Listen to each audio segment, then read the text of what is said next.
Welcome back to True Story with John Gibson. Today with me, I have Chris Wojcik.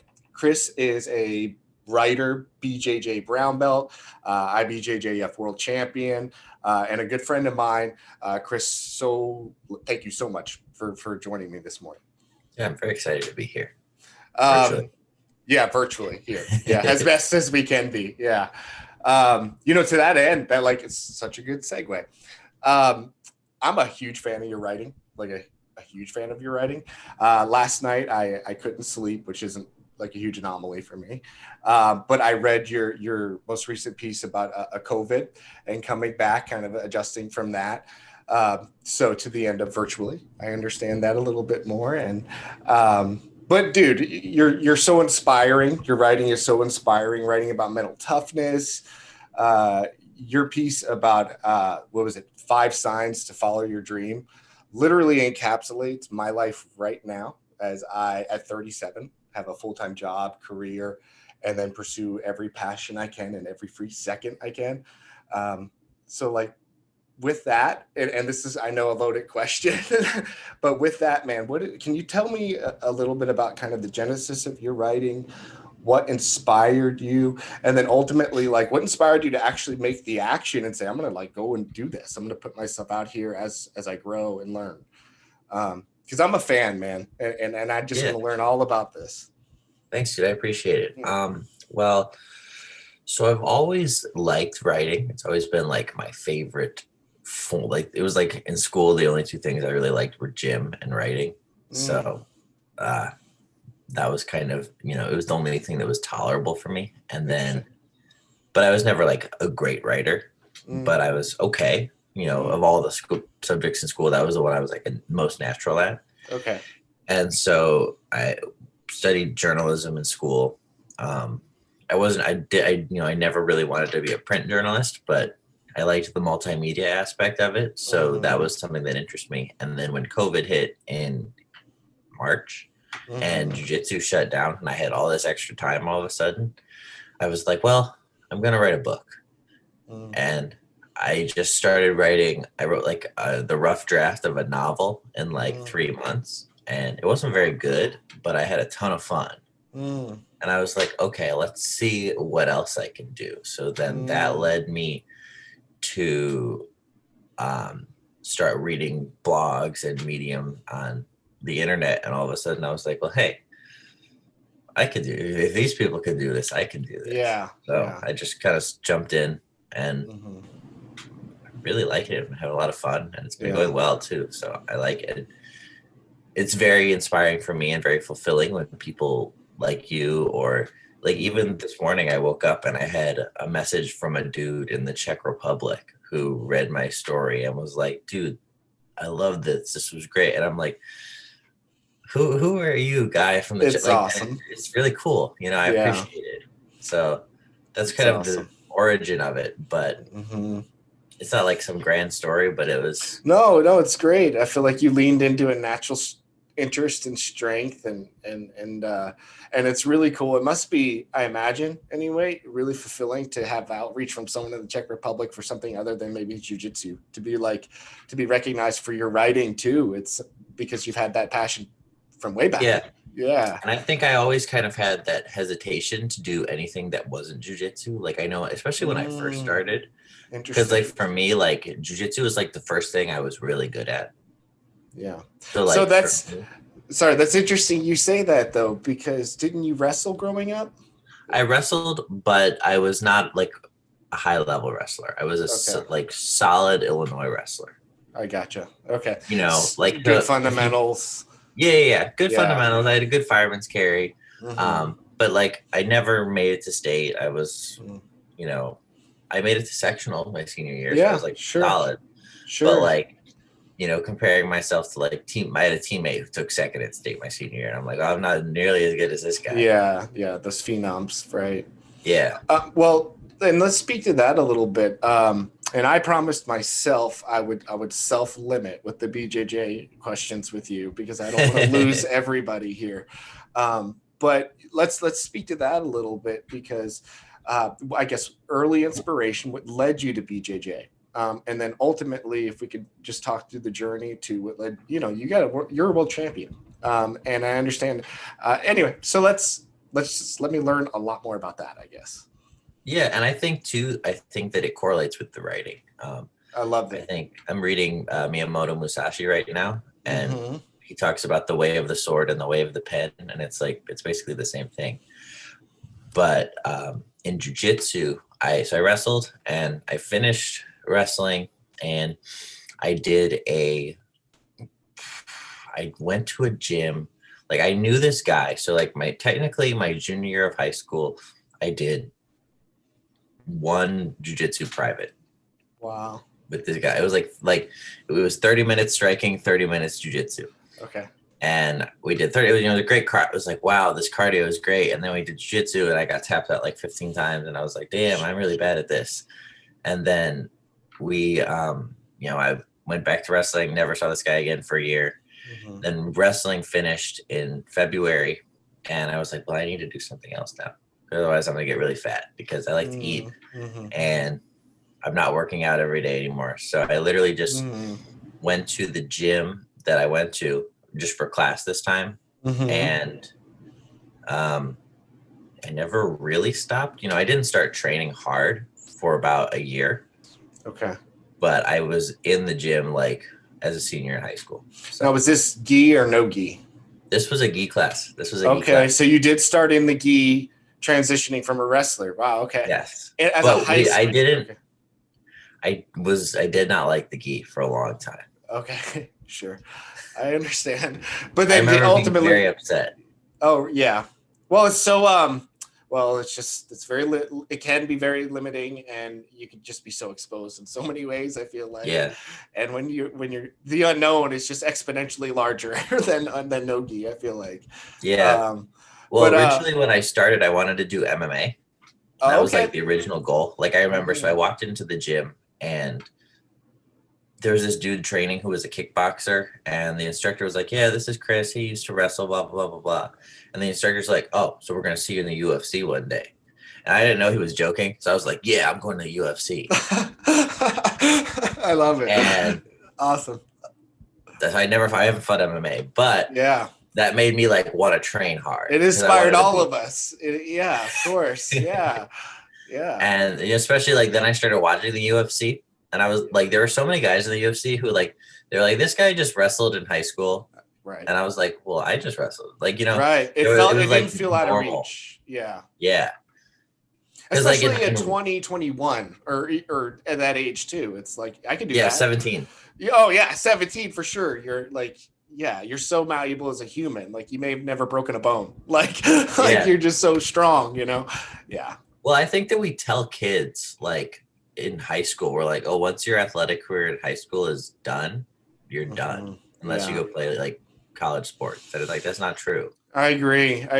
I so much agree to that. And we almost, we do limit ourselves in that way, because it's like, well, unless you want to go college or pro and go that track, or if you want to go Olympic track, you can club sport maybe. And it's like, and you have to seek those things kind of actively, or fraternity up or something in college. Like, you got to find these things. So yeah, I agree. It's like, and I think certain sports have kind of found ways to transcend that. I mean, people who have a passion for like soccer, like you'll see them out on a Sunday on almost any given field and stuff. But it is hard to do that with, like, if you want to wrestle or something. It's like after high school. Yeah. Man, if you don't, anyway. So yeah, I absolutely understand that. Can you detail a little bit more about, the road? I mean, because no one can really know the sacrifices you made other than you to becoming like an IBJJF world champion. There's so much to that. And that was no gi, right? Yeah. So totally different than you started off focusing gi, right? And then transitioned. Well, so I was really lucky. So I started training in Evanston at this gym. It was called the Fitness Matrix. Okay. And there was this guy teaching, Albert. He was a brown belt. And he was the guy who taught my first gi class. And there were like 4 students in the class. And then about 2 months into my training. No, 3 months into my training. It was July. So I started in early April, like April 1st. And then July came around and he was going to merge the gym because Jeff Seraphin was in downtown Evanston and he had to move locations because his building was getting torn down.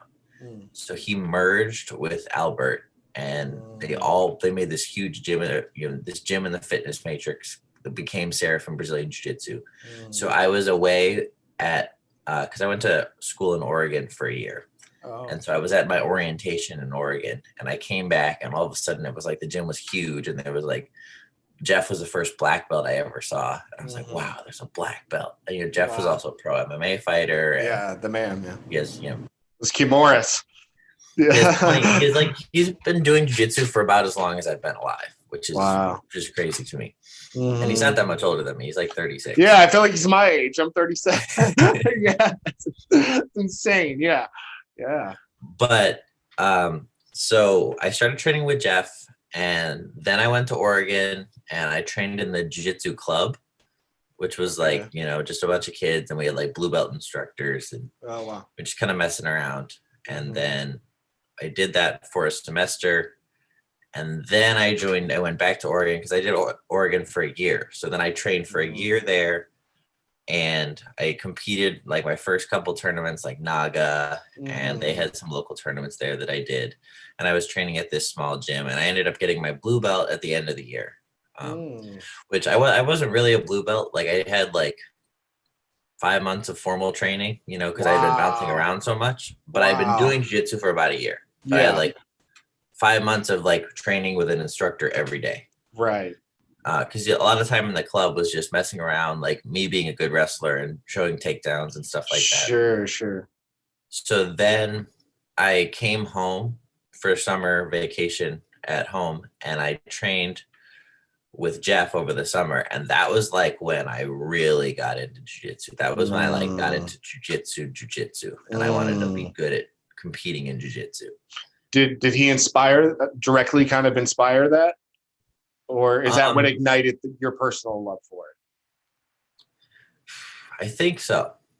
I think that it was partially him and it was just, I liked because there was a Chicago Open coming up.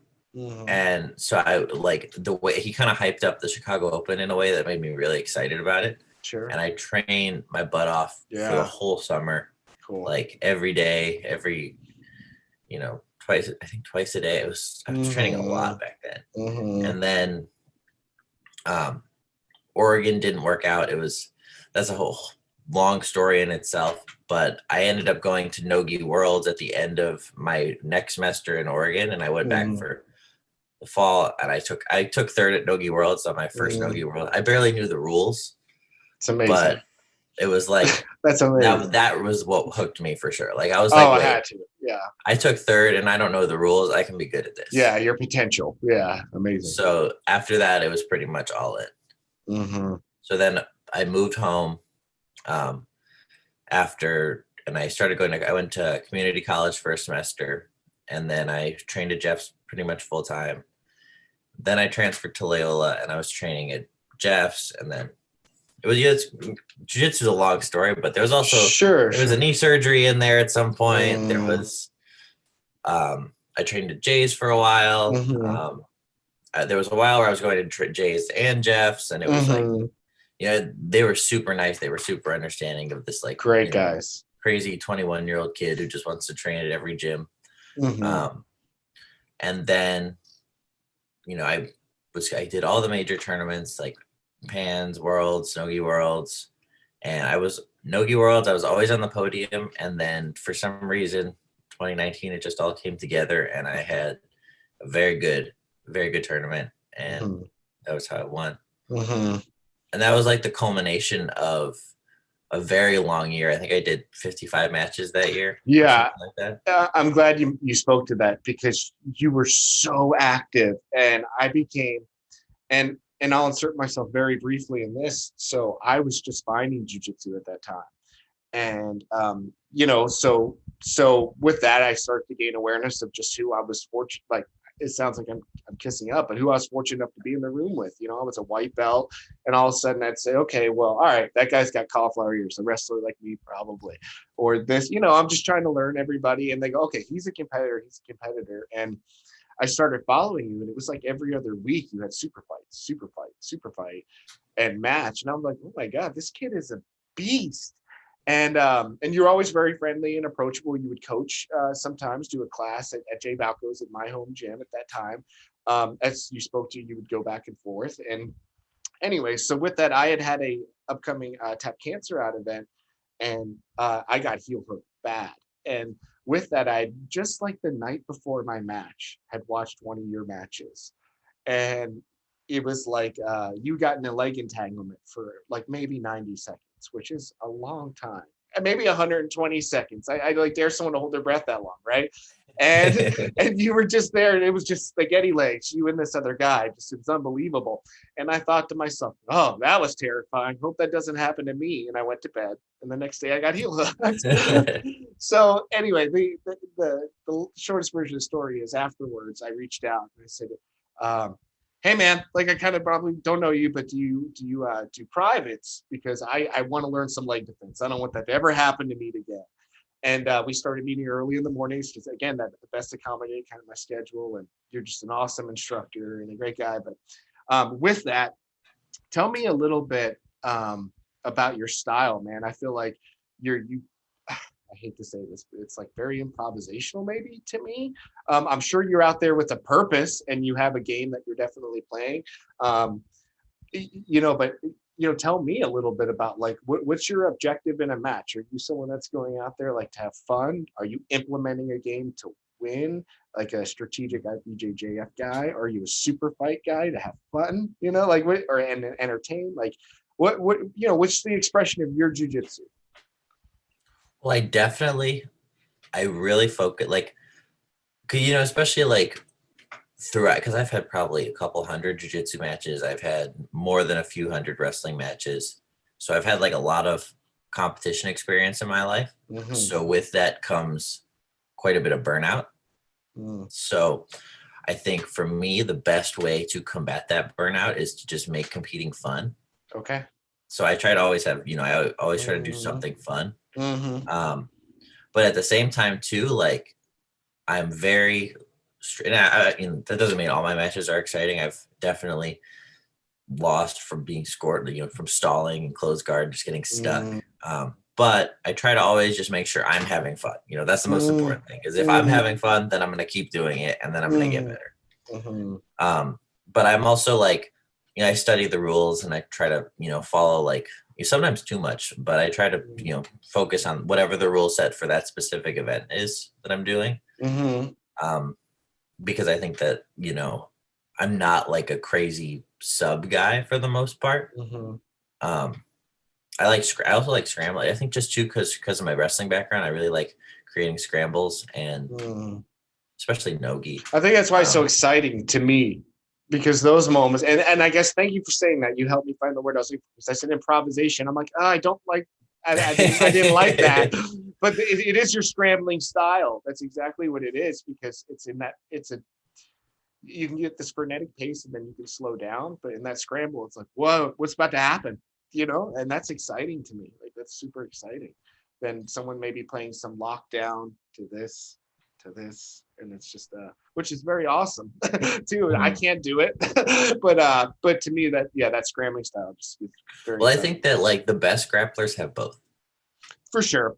I mean, you're gonna have to be able to pull out that scramble. And this is like, especially just because I'm reading Miyamoto Musashi right now, this is literally what he talks about. He's like, you got to make your opponent like scared by or you got to make them slow down. So like you stop moving and then they stop moving and then you go, or you go and then they go and then you stop to set them up. So you're always leading. Yeah. So if you can, and that's something that, I think in wrestling, like you wrestled higher level than I did, but in wrestling, the most important thing is to push the pace. Sure. If the other guy's pushing the pace, you're in trouble. You're in trouble. Yeah. You're behind. You're sinking. Yeah. In jiu-jitsu, they don't teach that mindset, but the same thing applies. I like that. Yeah, I really like that. And you're right. They're almost, you have to also have to have the ability. I've learned a little bit. Injuries has taught me this with jujitsu, to be able to kind of endure impact a little bit, relax through that, and then to what you were saying, then counter. I used to try to just match. I was ready to just grind, which did really well in wrestling. You could be really tough and go pretty far if you could outgrind and control that pace. Jiu-jitsu, that is a mood point sometimes. You'll grind yourself into the ground, Yeah. into Well, exhaustion. it's funny, like Jeff, my instructor, and even J Roll's kind of like this too. Like they're both very slow. Like, I mean, Jeff, I just use him as the extreme because his mascot is the sloth. So it's like slow is his thing. But that was great for me as a wrestler white belt to come into a room where the instructor is literally always telling you to slow down, because then you can kind of learn. And, you know, for me, I was able to keep some of that wrestling. So I've kind of got both. Yeah. Which I think is better in the long run. Because slow is great, but in competition, you need to be able to go fast sometimes. Sure. And fast is great, but in competition, you also need to be able to slow down sometimes. That's how you score. That's how you stabilize submissions and lock things in. Both are important. Yeah. Do you feel like you have what's the goal? I guess the jiu-jitsu goal, like, you know, short term, maybe long term. Is there something on the? I know COVID it makes a lot of these things long term hard, difficult to plan. But you know, is there something that you have, you know, an objective in mind? Well, the goal pretty much ever since I was blue belt was to compete at the adult black belt level in the major tournaments. That's always been the goal since I was a blue belt. And so I'm gonna do that. That's the plan. Yeah, sure. I don't know if I want to open a school one day. I feel like it's a very common jiu-jitsu dream. I'm not sure if that's what I want to do. I definitely want to teach more, but I don't know if I want to do it full time. I want to fight MMA because that was why I started this whole thing. So I'd like to do that at some point. I don't know if I want to be an MMA fighter per se, but sure. Now, would that be? Oh, sorry. Right. Would you be open to like an MMA like amateur fight, just a bucket? Yeah, probably. Yeah. Okay. Unless I, you know, win a black belt jiu-jitsu world title and then no one wants to fight me in amateur MMA. Yeah, no, sure. Well, they may not now, actually, man. I don't know.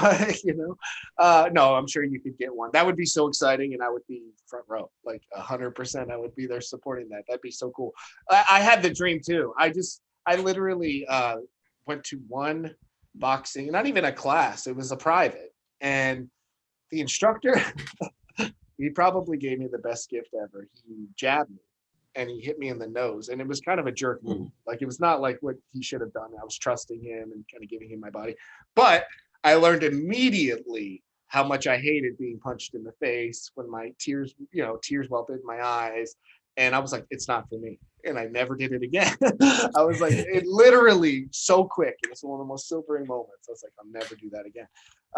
So it gave me even all the respect for guys that could just go and have a passion and train and fight. And like, man, it's crazy. And let's speak to that a little bit. So you mentioned burnout. I understand that so much. But how do you deal with your mental burnout from jiu-jitsu and your physical burnout? Because you are a heavy competitor. You've had a knee surgery. So what do you do to just take care of yourself, to recuperate mentally, physically? Yeah, physically, I've kind of like in the last couple of years, I feel like, because I've been grappling for 12 years or about 12 years. So that's a lot of time. But I have, so I've got both shoulders are torn. I'm starting to have the disc issues back here. I've had meniscus surgery. So what I do is I really I think, and this is one of the benefits of grappling sports is like, I feel like I know my body super well. Great. Like I know, even to the point, like I know when I'm training, like when something's about to go wrong, so I could just sort of stop. And I think one thing that I've really worked on in the last few years is stopping, which is super hard because nobody teaches you that in wrestling. You're never told to stop. Not at all. Especially as a kid, because I think when you're a kid grappling, your coach is God, basically. Absolutely. You know? Yeah. It's more than a mentor. Yeah. You want to please that person so much. Yeah. Like they're on a hill. And yeah. Down here. Yeah. So what I really I stop, I take breaks. Sometimes I'll take like a week off and just do other things. And that was kind of what made me write more, because I wasn't training. So I had to do something else. Yeah. So like even this year, like I trained pretty hard, but I took like 2 months off from COVID at the beginning. And then at the end of the year, I took another week and a half where I just did nothing. Because the sport is super hard on your body. So that's what I do physically, really physically I do nothing.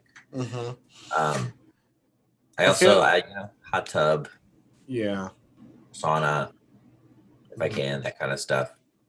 Do you have any type of diet? Anything to kind of, do you focus on anti-inflammatory things or anything like that? Or are you at normal?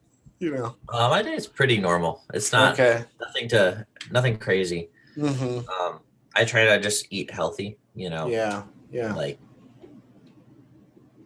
as little processed stuff as possible when I'm training hard. The thing is, I love to eat. Yeah. So I understand. Hard. I understand. I feel like if you cut weight at any point in your life, right, it becomes different. It's just different. It does. I know. Every wrestler understands. It's almost unspoken, for sure. And I swore to myself for years. And I after I finished wrestling, I said, I'll never diet. I'll never diet again. And I didn't. And I got fat for like 3 or 4 years, and I ate everything I ever wanted when I want. If it was cheesecake in bed at 10 p.m., I ate it. I was like, I still deserve it, and I ate it. And then I just didn't feel good, and I didn't feel the same, and all that. And I finally cleaned up my act. But yeah, man, I definitely understand that notion for sure, because you sacrifice so much. But yeah, I get that. It's good that you learned that. To me, like, again, I'm just a little older, none the wiser. But that you learn that so early, because as an active competitor, the fact that you're able to identify when you're redlining and then listen to yourself, you have the wisdom enough to say, all right, I'm going to stop. That's so huge. I had to learn that the hard way by getting hurt. And then my body forced me to stop. And then, and I think, like, at least for me, I can blame wrestling, and that's very true. But moreover, I was so insecure in my skill. I think so much so in jiu-jitsu too. I felt like, man, I gave myself this pressure of I'm behind the curve. I need to catch up, which was weird. I don't know where that came from. I don't know why that pressure came from. And then, so I just felt like, cram it in as much as I can. And I was afraid if I stopped, it's like it would just impede my growth immediately, or I would lose what I had already learned. It was like I would forget how to do a triangle. Yeah, so it's funny that you say that, because I think that I had a similar experience, because for me, I was trying to be a competitor at the, biggest tournaments in the world. And I was coming from a small gym in Evanston. So in my head, I was like, I have to work twice as hard as everybody, because I'm not coming from a big team, and I didn't start jiu-jitsu when I was 10 years old. And I have to, do all this. And that compounds to the same kind of mental burnout.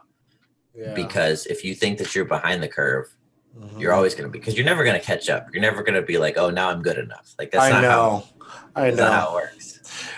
But, did you ever have a moment where you felt like, and without, obviously I asked this question with no ego, but did you ever have a moment where you felt like, I'm getting kind of good at this? Was that when maybe you placed third at Worlds, where you kind of like, I'm kind of good at this? No? When I won, I was like, okay, fine, I don't suck. That's when you've realized that. Interesting. Yeah, and that's a fair time. But wow, man, you were probably so good before that. Wow. Well, like, the thing is, I was good, but I hadn't achieved the goal. Like, another thing too is I competed in so many worlds and lost. I was like, I'm going to keep doing this, but I don't think I'm ever going to actually win one. So. Wow. Really? You questioned yourself. Interesting. Like, it was funny. Like, I remember a couple weeks before that Nogi Worlds that I won, I was training at Jeff's on a Friday night, and Jeff like tapped me 3 times during the round, and he never taps me 3 times. And he was like, you need to take a break.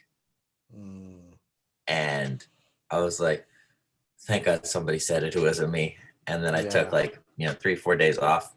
I think it became a week. Yeah. And then I went into and then all of a sudden I was like, wow, I feel so like, then I went back to the gym and I was like, wow, I feel amazing. So then like before I competed in that Nogi Worlds, I think I took 4 days off before, which is like unheard of. Most athletes will train right up to the tournament, and I don't follow that at all. I love your method. I wish I could do that. I don't know. I'll try it. If I ever compete again, I'll definitely try that for sure. Man, I love that. And I guess like, it's good that you have such a trusting relationship with Jeff too, to where he could say that and it didn't hurt a frail ego, or it didn't, there's just trust there. It's coming from a good place. And I think that that's also pretty unique. Like, not a lot of people have that, that's awesome. Mentorship. Yeah. He's a great instructor. Definitely. I mean, I think he's one of the best jiu-jitsu minds in the country. I would say I would put his technical instruction up there with any instructor. Awesome. From any of the big teams. I've never taken his class. I had an opportunity. Both he and Jay were doing seminars, I think, in COVID, maybe eliminated it or something. Yeah. I was all in on that. I was really looking forward to that. But I'm sure, I loved that. That was like my worlds collided. It was great. It would have been so cool, right? Or they did the first one, maybe not the second. Or they did. Jeff came to Jay's, but then Jay never got to go to Jeff's because they shut down. Yeah, bummer. It was literally like the week before. And even though that was like the same kind of case for me, like I remember the training when Jeff came, I was getting my guard passed by everybody in the room. I was getting tapped out. And then COVID happened and I just took a break because there was no training. And then I came back and I felt amazing. And jiu-jitsu was fun again. And I feel like there's and again, I'm in my own bubble here. So obviously my perspective may be skewed, but I almost take it personally that people are not talking about the Chicago jiu-jitsu scene. It's like slightly love. Man, it's slightly offensive. Like we hear San Diego every day. You'll hear Florida, all different parts of California. I'll say, you'll still hear old school Torrance every now and again, but no love for Chicago. And there are so many amazing competitors here, multiple world champions between Jeff's school, Seraphin, right? Seraphin BJJ, Valco BJJ, also here in Chicago, my home academy, share world champions from blue belt to black belt, both gi and no gi. Like, it's such and there are other academies too. There's a Carlson Gracie, there's other schools here too. And competitors that are 21 to like 40, actually older than 40, in the 50s. Anyway, so I say all that to say it's just so rich with people and talent. I mean, I don't know. Half of that was gripe, half of that was bragging. I'm not sure what that rant was, but you're a big part of that, I agree with you. Yeah. I think that I think Chicago Jiu-Jitsu keeps getting better.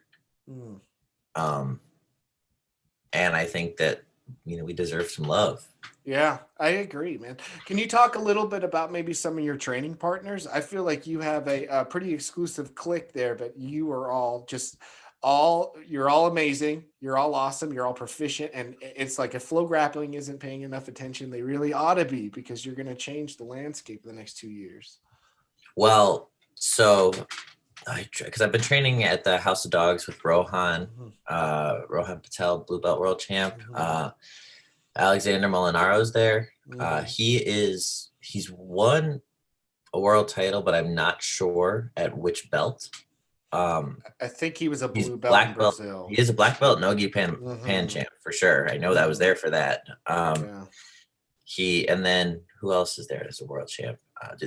There was one day in the summer where there were 9 people on the mat and 7 of them had won a major tournament. It was ridiculous. Taylor Biaggi, she's she's won so many pan titles. Yeah. Like, they have all the medals in the house and they're all hanging up. I've never seen anything like it. Sometimes I'm like, I don't have nearly this many medals. This was such a humbling moment, but again, it's good to be humbled sometimes, I guess. So I My only claim to fame, which is very limited, was at a cadet level, and I won the Pan Ams in wrestling in the Greco-Roman title, right, one time. But that was like it was there's a ladder, and that was anyway significant in my world at that time, and that carried me. I got to go to other camps and all these things. I got a lot of opportunities because of that one title. When I started training there, I was talking to Taylor one day, and I knew she had won Pans, and I go, "Well, you won Pans, right?" She goes, "Yeah." And then she kind of pointed at her medals, and then I looked and started counting, and at 7, 8, 9, I stopped, and I felt this small, and it was not that I had been bragging or anything, but I was like, man, in my world, I thought that this was such a big achievement, and there's all these. I've been sharing a room with this woman for months, and I had no idea that she had literally achieved almost 9, 10 times more than me already. Like, it was just one of these moments when I was like, it's good to get these perspectives and share it. But it just, again, it speaks to some of the amazing talent here in Chicago and the knowledge. And she's really even she's always been a good instructor, but even just in the time that I've been going to their apartment to train, she keeps improving as an instructor every day, and you can tell. There's she has that I won't say this to her face, but she has the same kind of drive and the same kind of focus that Jeff does, which I think that's that awesome. She's going to be a great instructor because of those sort of qualities. Yeah, I agree. I agree. I've definitely had some classes with her, and I just wish I could have the comparison of Jeff, but I trust your opinion 100%. I'm sure you're right on with that parallel. Jeff's a little bit more like Buddha than she is, but have to be. Yeah. That's great. That's awesome. So outside of, just transitioning outside of jiu-jitsu, because I think I've already probably overstepped myself. We can talk about jiu-jitsu for hours, I bet. Yeah, I could, man. I really could. And you really are so inspiring to me, man. I'm such a big fan. Thanks, I appreciate that. It's really true. But outside of that, and feel free to expand more about your writing, but any other kind of mentors, who made, man, you're so well developed, in my opinion, especially your age and not in so many different ways. So is this was this literature you wrote? Was this teachers, your parents? Who influenced you? Well, I think that I probably have a lot of people that have influenced me in different ways. Let's see.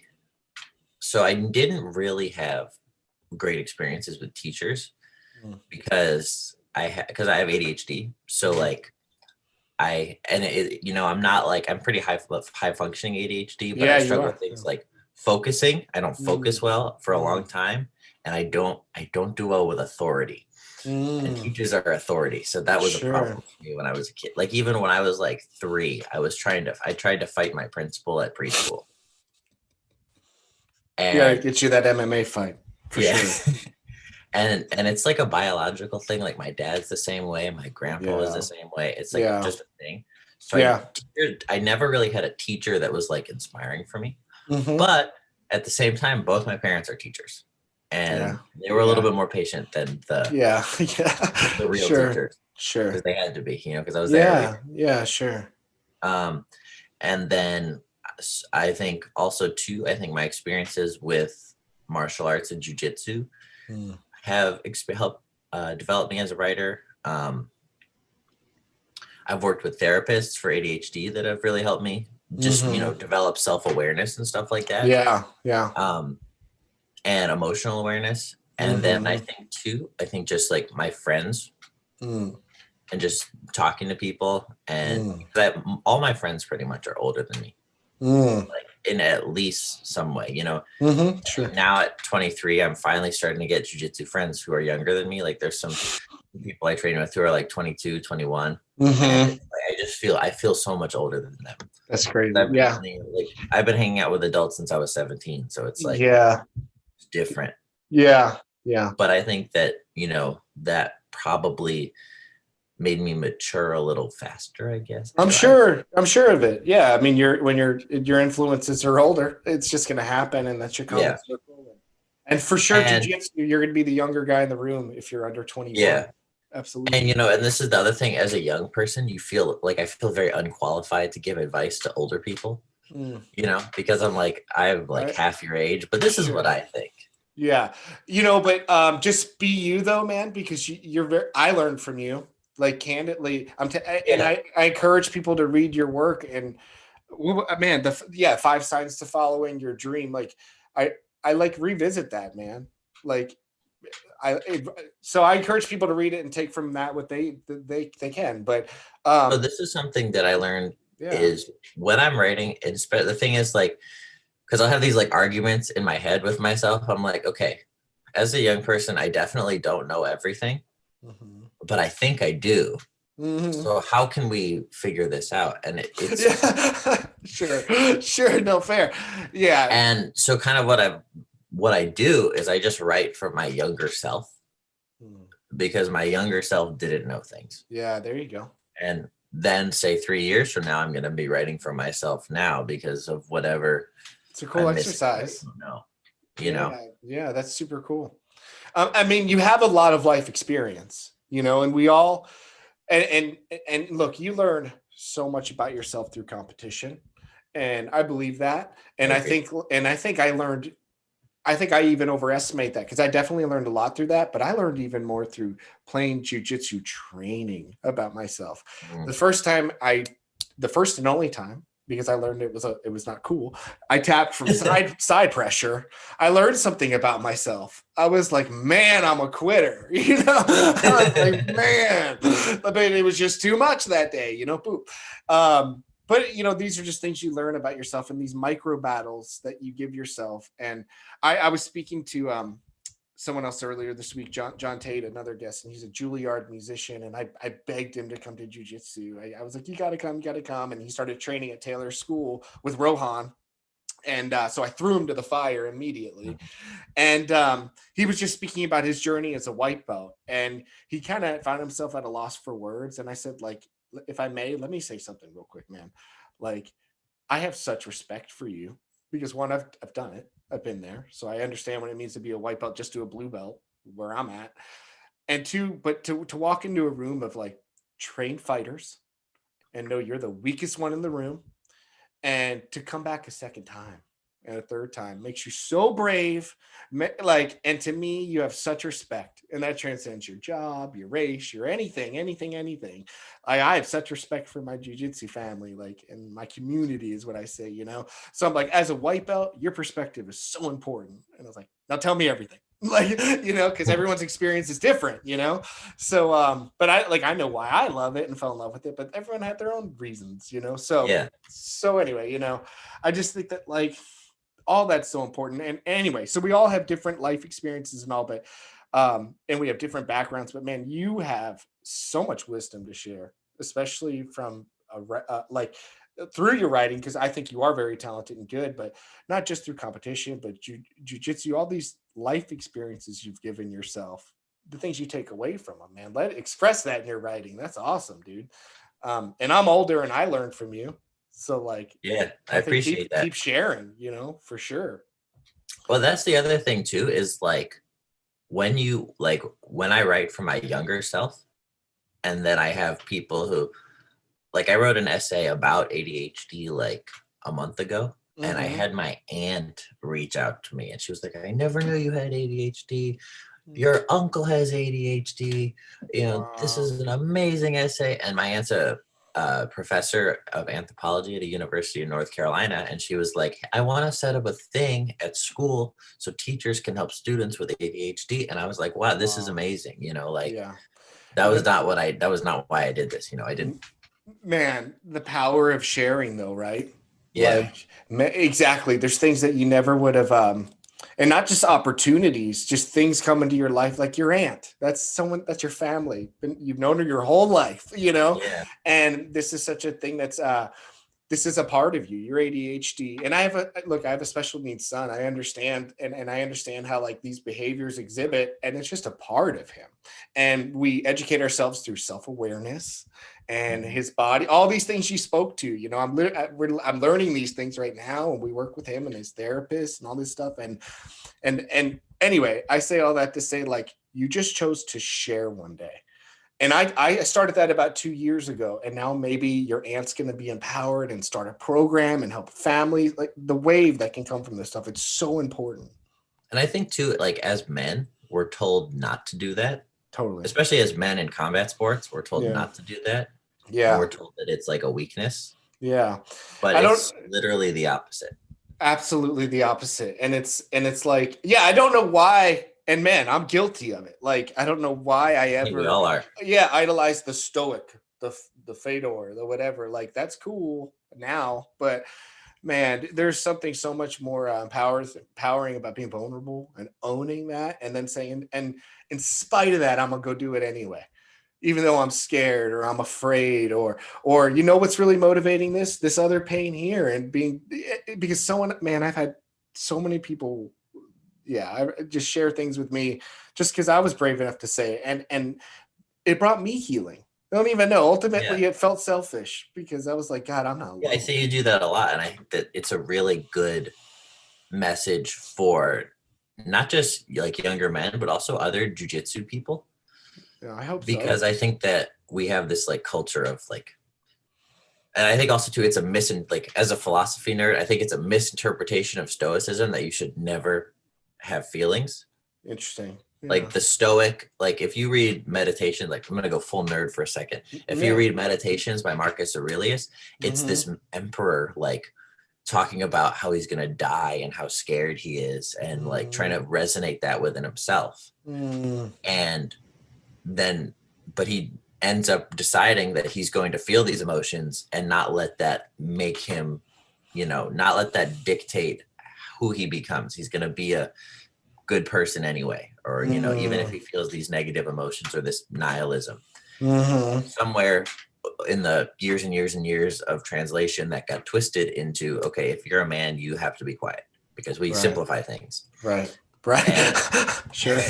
Yeah, no, great explanation. Yeah. And it's like, no, that's not how you do it. And so I think too, like for you to express your emotions and vulnerabilities and like the stuff with your neck and the stuff with your son and all of it, everything.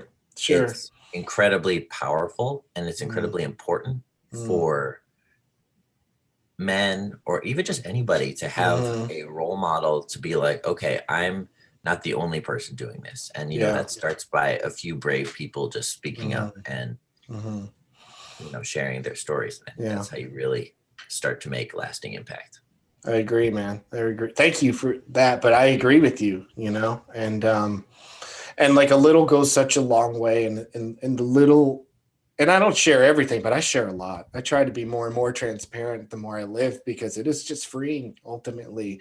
And I'm learning too, like every day. Like the only thing, I wake up with like very few goals, but I like try to be positive. I try to be like a good dad. I try to be a good husband. And I try to do like my best at work as I can. So better than good, and it's like, very, very rarely am I ever going to achieve all that in one day. But like, if I just show up every day to do that work, and then the chips fall where they may, and like, I just believe a lot in positive momentum too. So if you just keep stay positive.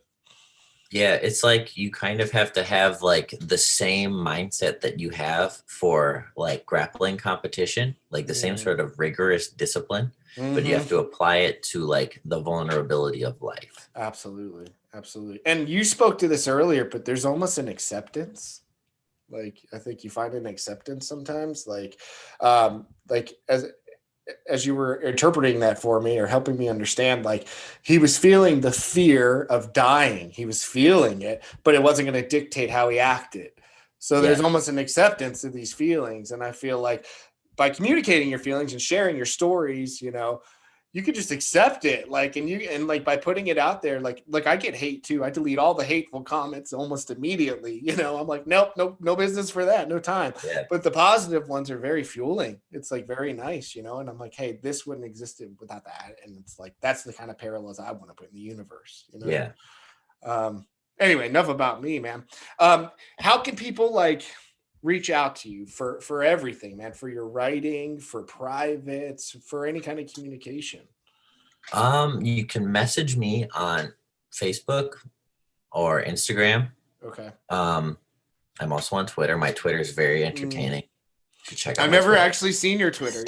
Okay. It's Yeah. like, I feel like I do a good job of keeping my ADHD self down. But if you saw my Twitter, you'd be like, okay.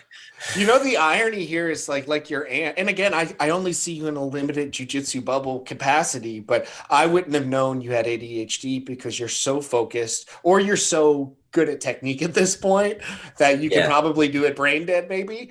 Well, like the thing is, like, I can like really focus on jiu-jitsu, and then like the world can be burning behind me and I won't even know. I gotcha. Okay. But yeah, so Instagram for everything, or my email is chriswojcik, my name 57 at gmail for writing inquiries. Perfect. And then check out my Medium. I typically post between 2 to 3 articles per week. Great writing. Yeah. And I encourage everyone to definitely check out his Medium, to check out all of his. There's a little something for everybody on there. I think so, man. You're so cerebral, and like, and I'm glad that we spoke to it a little, and I'll let you go too. But yeah, your philosophy stuff is definitely coming through in some of your writings, and I like that, man. I love that. Like, I love how cerebral you can be too. And I'm a meathead at heart, so I'm like, yeah, let's talk about competition, mental toughness. Yeah. Like, there is something for everybody. Sincerely, man. Thank you so much. Thank you, John, for joining me. Yeah, thanks so much. I really appreciated this. Again, this is a true story today. I was with Chrismwojcik. Thanks.